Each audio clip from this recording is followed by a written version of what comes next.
So I'm sitting with Victor Sims, and there was an issue that I wanted to address with Victor.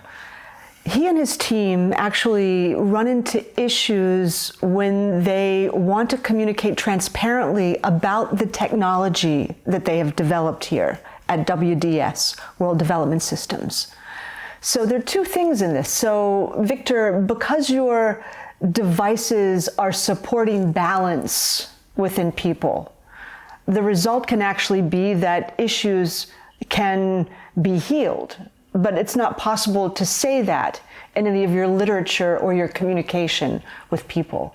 I just wanted to come into that and try to understand why we can't communicate transparently about the actual efficacy that your design has once it's implemented in your technology.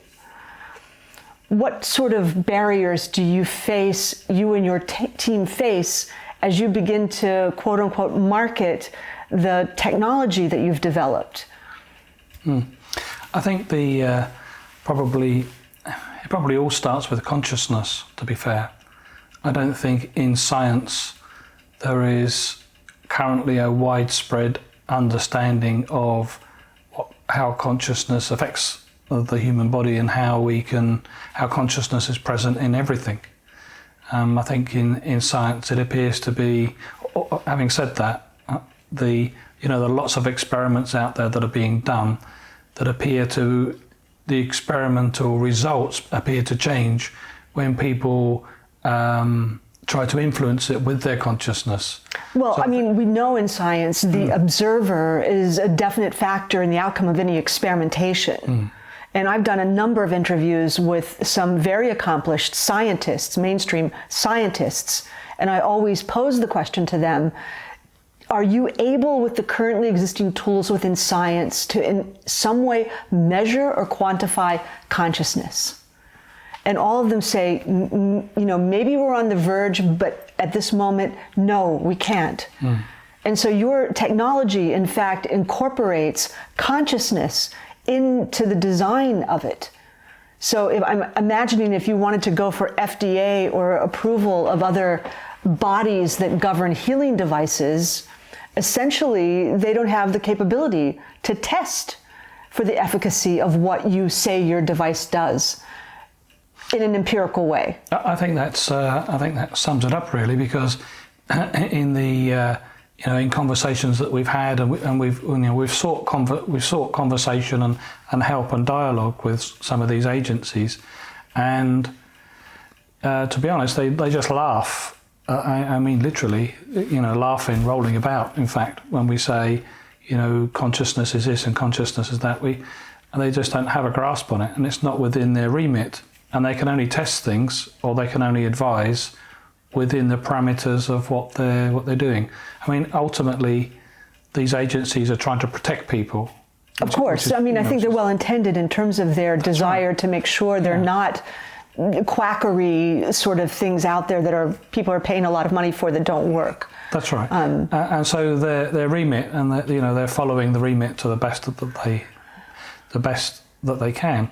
But I guess because the information on consciousness and how it can be used and how it affects the body and how it's a part of everything, that just really isn't in mainstream science. So the equipment and systems that we're developing are outside the testing capability or even the understanding of most people who try to monitor and offer certification for various different products. So it's outside their understanding. Therefore, we're always up against how do we explain resonance and sympathetic resonance, and the answer tends to be, well, we don't understand that, but if you can prove empirically that what you say is true for every single product and every single facet of every single product, then prove it empirically, then a certification can be issued. But for a small company, and most inventors garage inventors, which I consider myself probably a garage inventor or garage scientist, even to make it even more peculiar. We work with a fairly limited budget, and although we can prove by anecdotal evidence. So you have any number of people who could be testimonials for this, but my understanding is you're also very limited in your ability to publish something that could be called a testimonial about the outcome of the using of your technology. Yes, I mean the testimonials have been collected in for years, but because the testimonial typically, we'll just have a typical example of a testimonial.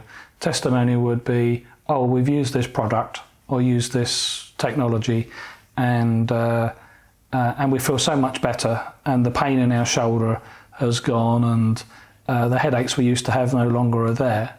So at that point, the testimonials imply that there's been some sort of pathological change, and although that's our desired effect that we'd like to achieve by balancing the energy in the body, it's actually the body itself that's done that work.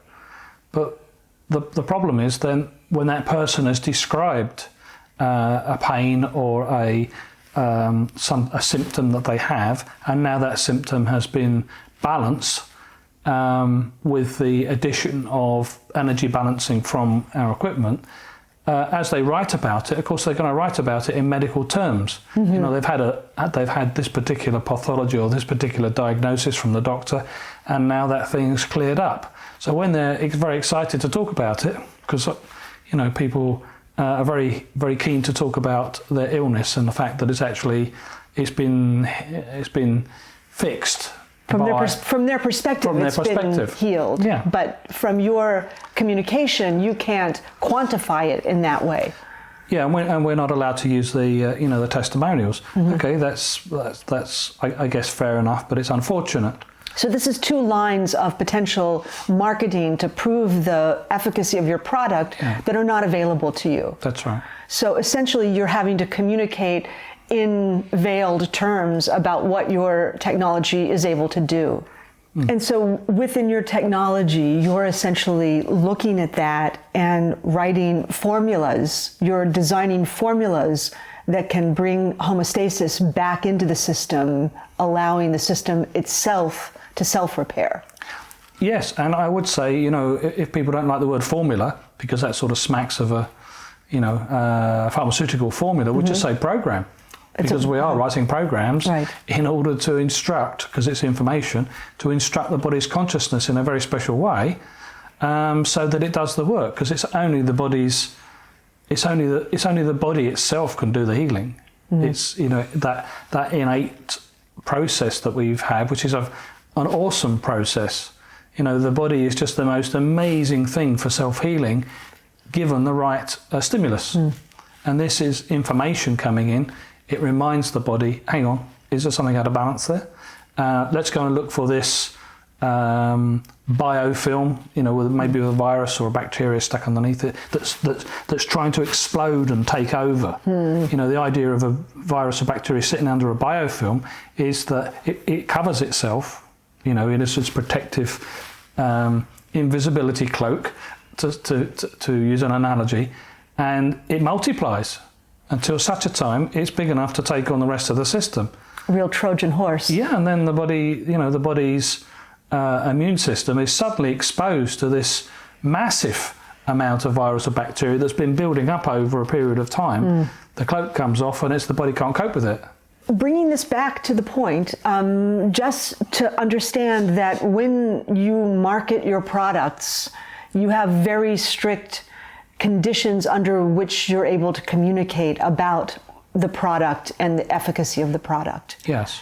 At the same time, you have tens of thousands of people worldwide who've had treatments using your products. And you're also not able to share their results because of the conditions around what you are able to say and not say. So that is true. It's a tricky path, but it doesn't deter me because ultimately, this is the future of how we're going to have healing sessions or treatments. I mean, I don't like the word treatment, but if we just think of the future, this is such an obvious way. I mean, the thing is, it's obvious. That's the stupid thing. It's so obvious to do it this way. This is my opinion, of course, but it seems that any other form of allopathic medicine, which has been around for they call it traditional medicine. Right. It's only been around 150 years. My idea of traditional medicine is 4,000 years ago. Right. And the last 4,000 years, the Eastern mythologies, the Eastern way of doing things, to me makes much more sense, because it's inclusive of consciousness, it's inclusive of spirituality, it's inclusive of emotions, it's inclusive of all those different things. So to me, it's a more complete system.